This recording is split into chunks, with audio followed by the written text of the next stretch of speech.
दोस्तों, स्वागत है आपका मेरे YouTube चैनल इंग्लिश बाबू पर। और आज मैं फिर हाजिर हूँ आपके साथ एक नई स्टोरी लेकर। और दोस्तों, आज जो स्टोरी मैं आपके लिए लेकर आया हूँ बहुत ही मज़ेदार, बहुत ही फ़नी और बहुत ही अच्छी कहानी है। कहानी सुनने में आपको मज़ा आएगा। उसके अलावा दोस्तों, आज की इस स्टोरी में आपको कुछ नए इंग्लिश के वर्ड मीनिंग सीखने को मिलेंगे, उनकी करेक्ट प्रोनाउंसिएशन के बारे में पता चलेगा और हमेशा की तरह जो इसका ग्रामर का पार्ट है उसे डिटेल में कवर करेंगे, तो एक एक स्ट्रक्चर को आप बड़ी आसानी से सीख पाएंगे। तो चलिए दोस्तों, आज की इस कहानी को हम शुरू करते हैं। और सबसे पहले कहानी का टाइटल देखते हैं।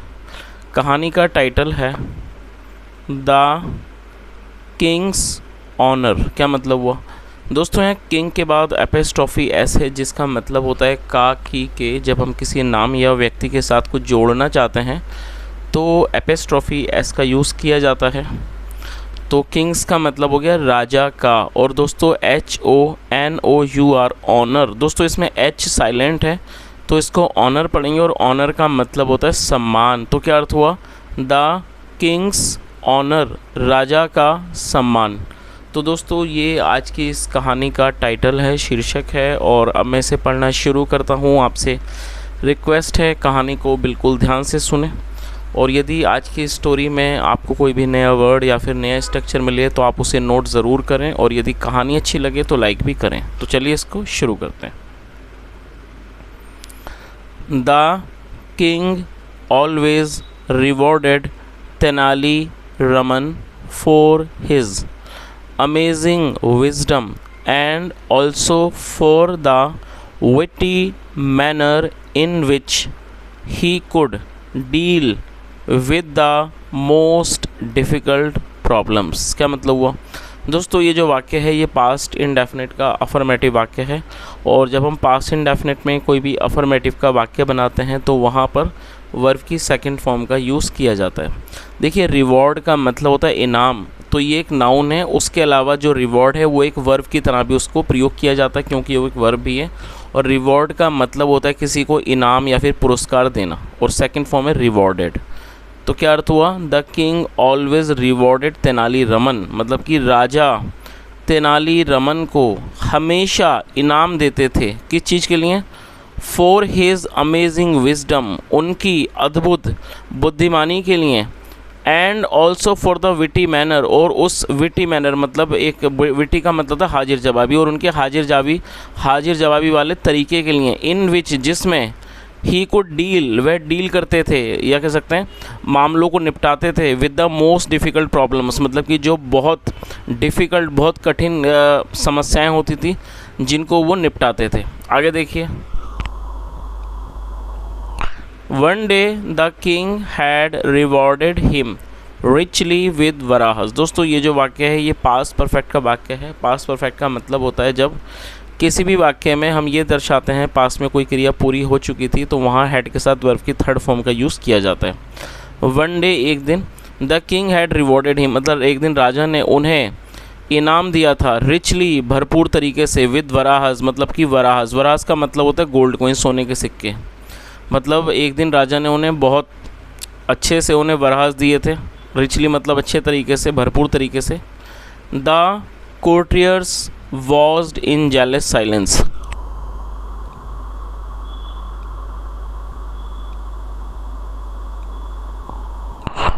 कोर्टियर का मतलब दरबारी, और ये प्लूरल है कोर्टियर्स। द कोर्टियर्स मतलब कि दरबारियों ने। वॉज्ड मतलब देखा। इन जेलस, जेलस का मतलब जलन से। इन जेलस साइलेंस मतलब एक जलन वाली खामोशी में ये चीज़ देखी। एज, जैसे कि तेनाली रमन ग्रेटफुली एक्सेप्टेड, मतलब तेनाली रमन ने ग्रेटफुली मतलब एहसानमंद तरीके से एक्सेप्टेड स्वीकार किया।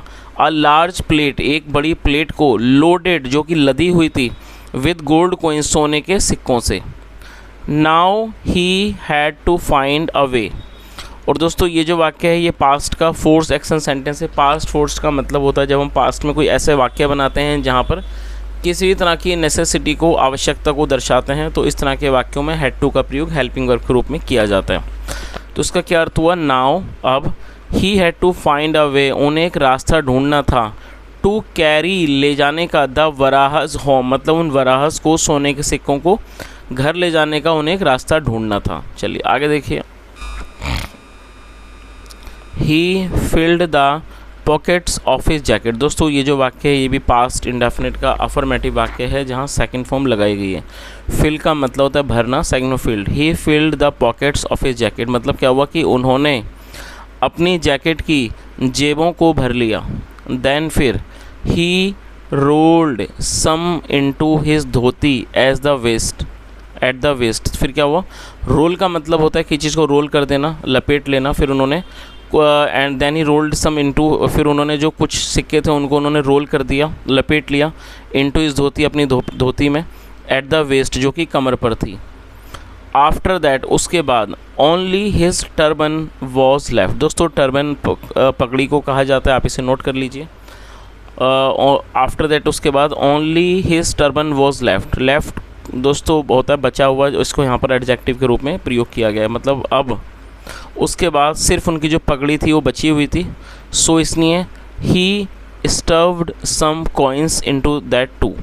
स्टफ़ का मतलब ठूंस देना, ज़बरदस्ती कुछ रख देना। सो इसलिए ही स्टफ्ड सम कॉइन्स, इसलिए उन्होंने कुछ सिक्कों को ठूंस दिया इनटू दैट टू, उसके अंदर भी उन्होंने कुछ सिक्कों को ठूंस दिया अपनी पगड़ी में।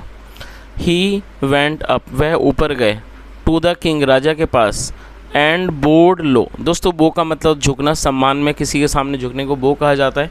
एंड बोर्ड लो, और वो नीचे झुके, टू थैंक हिम, उनको धन्यवाद देने के लिए। Unfortunately his turban fail. दोस्तों अनफॉर्चुनेटली एडवर्ब है जिसका मतलब होता है बदकिस्मती से, दुर्भाग्य से, दुर्भाग्य से।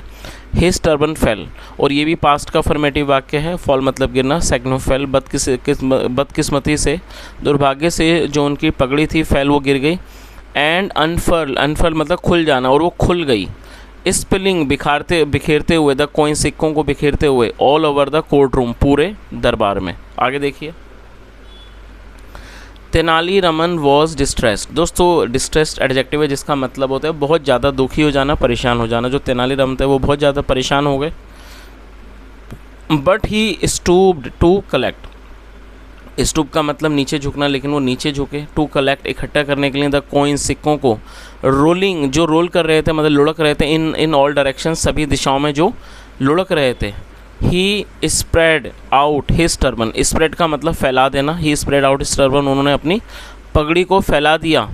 And began to put all the coins, और बिगिन मतलब शुरू करना, सेकंड में began, and began to put all the coins, और सारे सिक्कों को रखने लगे। ही कलेक्टेड, जिनको वो उठाते, जिनको वो कलेक्ट करते, इकट्ठा करते, उनको वो उसमें रखने लगे। आगे देखिए। इनटू इट, उसके अंदर, वन बाय वन, एक एक करके। The courtiers began to laugh and whisper. दोस्तों ये भी बिगिन की सेकंड फॉर्म है, बिगिन मतलब शुरू करना, सेकंड में begin. The courtiers began to laugh, दरबारी हंसने लगे, एंड विस्पर, विस्पर का मतलब फुसफुसाना, और वो फुसफुसाने लगे।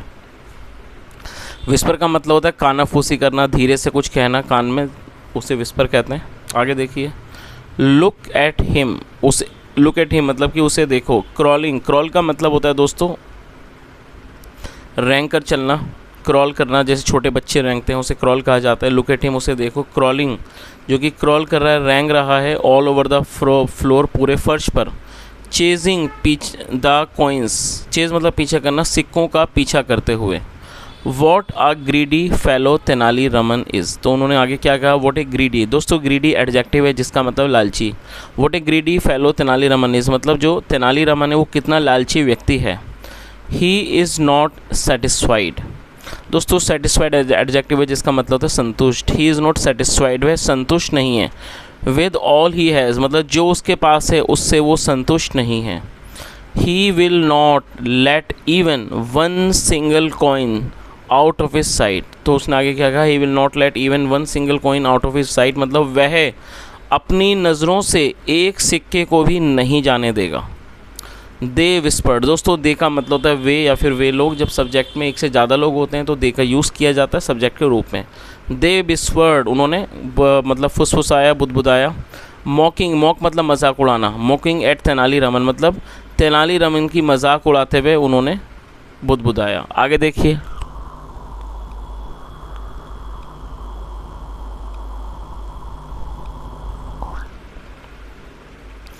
Tenali continued to search and pick the coins up that had rolled under the chairs, the court curtains, the drapes everywhere। क्या अर्थ हुआ तेनालीरामन कंटिन्यूड। दोस्तों ये भी पास्ट का अफर्मेटिव वाक्य है। कंटिन्यू का मतलब होता है जारी रखना, सैंक्चुअम कंटिन्यूड। तो क्या अर्थ हुआ तेनालीरामन कंटिन्यूड टू सर्च, मतलब तेनालीरामन ने ढूंढना, खोज करना जारी रखा। एंड पिक द कॉइन्स, और सिक्कों को उठाना। दैट हैड रोल्ड, मतलब कि जो जा चुके थे। अंडर द चेयर्स, कुर्सियों के नीचे। द कर्टेंस, मतलब कि पर्दों के नीचे। द ड्रैप्स, ड्रैप्स के नीचे। एवरीवेयर, हर जगह। Slowly the laughter of the courtiers grew louder, और धीरे धीरे जो ये लाफ्टर था, जो हंसी थी, ऑफ द कोर्टियर्स, दरबारियों की, ग्रीव लाउडर, और वो और भी ज़्यादा तेज़ हो गई। एंड लाउडर, और ज़्यादा तेज़ हो गई। टिल, जब तक। The king also became aware of it, जब तक मतलब जो राजा थे वो भी इस बारे में अवगत हो गए। दोस्तों बिकम मतलब बनना, होना सेकंड में बिकेम, और अवेयर का मतलब किसी बारे में पता होना, अवगत होना, किसी बारे में जागरूक होना। और जब तक जो राजा थे उन्हें भी ये बात पता चल गई, वो भी इस बात से अवगत हो गए। आगे देखिए। द किंग न्यू, जो राजा थे वो जानते थे। दैट की Tenali Raman always had a reason, कि जो तेनालीरामन है उनके पास हमेशा कोई ना कोई वजह होती थी। फॉर वॉट ही डिड और सैड, मतलब कि जो भी वो करते थे या कहते थे उसके पीछे हमेशा कोई ना कोई वजह होती थी। If he was crawling all over, यदि वो रेंग रहे हैं ऑल ओवर द फ्लोर, मतलब कि पूरे फर्श पर।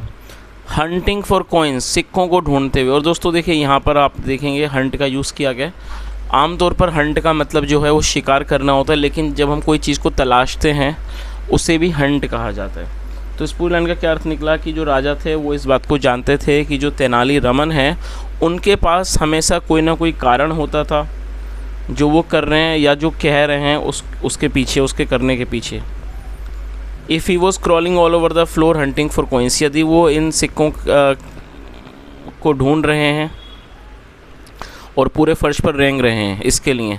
It was not merely because of greed, ये सिर्फ मात्र लालच के वजह से, ग्रीड के कारण नहीं हो सकता, मतलब नहीं है। दोस्तों ग्रीड एक नाउन, इसका मतलब लालच। तो उन्होंने यही सोचा कि अगर वो ऐसे पूरे फर्श पर सिक्कों को ढूंढ रहे हैं तो it was not only merely because of greed, वो सिर्फ मात्र सिक्कों के लिए नहीं है। These courtiers who laughed should be made to understand this.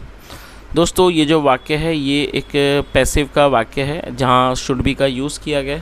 Should का यूज़ वाक्यों में सलाह को दर्शाने के लिए किया जाता है, और जब आप शुड का प्रयोग पैसिव में करेंगे तो शुड बी के साथ वर्ब की थर्ड फॉर्म लगाई जाती है। तो इस लाइन का क्या अर्थ निकला? दीज कोर्टियर्स, इन दरबारियों को, हु लाफ्ड, जो हंसे, शुड बी मेड, इनको should be made to understand, इन्हें समझाया जाना चाहिए। दिस, इन्हें ये बात समझाई जानी चाहिए। ही थॉट, उन्होंने सोचा। आगे देखिए। तो दोस्तों इस बात का मतलब आप समझ ही होंगे, जो राजा साहब थे उन्होंने अपने मन में यही बात सोची कि जो तेनालीरामन है वो जो भी कहते हैं, जो भी करते हैं, उसके पीछे कोई ना कोई कारण हो सकता है। वो मात्र लालच के कारण मतलब कि ऐसा नहीं करेंगे, सिर्फ सिक्कों के लिए, मतलब वो पूरे फर्श पर नहीं रेंगेंगे। और ये जो बात थी वो चाहते थे कि जितने भी जो दरबारी हैं जो हंसे, उनको ये बात समझाई जानी चाहिए। आगे देखिए।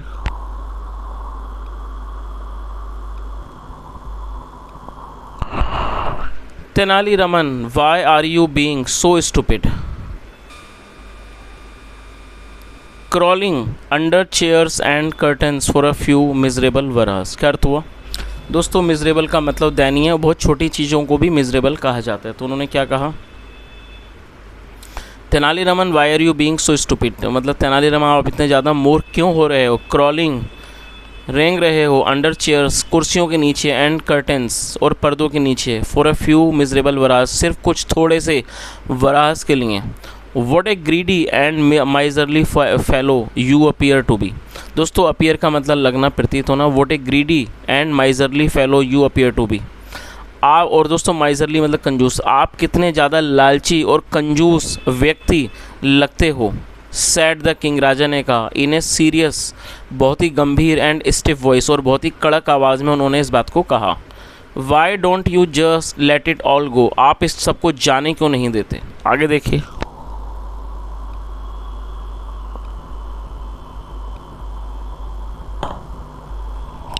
सर श्रीमान, I have no need to be either greedy or miserly.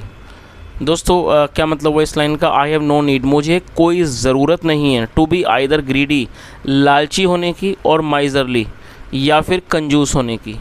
Your kindness has given me everything I need.